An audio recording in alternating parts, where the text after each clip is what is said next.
Bella Thorne.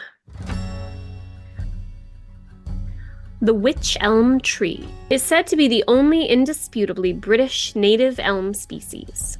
The deciduous trees can reach heights of 130 feet and live for hundreds of years. While the spooky name of the wych elm may conjure images of evil crones and sorceresses, the Old English root weiss actually means pliant and supple, denoting wood that can be used for wicker, which comes from the same root. But regardless, after this story, you're going to find the wych elm to be one spooky tree. On April 18th, 1943, 3 boys searching for birds' nests in Hagley Wood spotted an enticing wych elm, a huge and gnarled tree with a wide, twisted-up trunk that was hollow inside.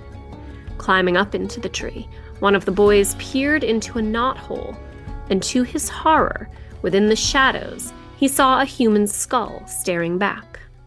At first, he couldn't believe what he was seeing. Thought it was a trick of the light, but the bits of hair and unmistakable teeth adorning the skull made it all too clear. The kids were scared to report their find, as they'd been trespassing.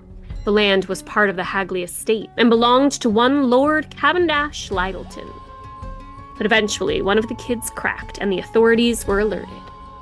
Within the gnarled and twisted crag of the hollow tree, investigators would find a woman's skeleton, a wedding ring, and 1 shoe.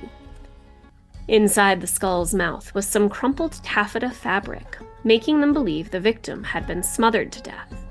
Because rigor mortis would have made it difficult to cram the body into the tight space, investigators determined she'd been put in the tree immediately after her death, and had sat within the tight confines of the forlorn wych elm for years, slowly decomposing and waiting to be found.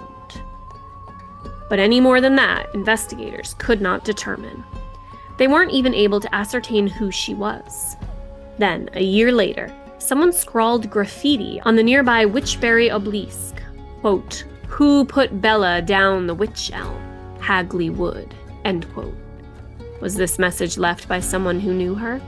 Was her name actually Bella? Could the graffiti be from the killer as a means of taunting the community? To this day, no one knows.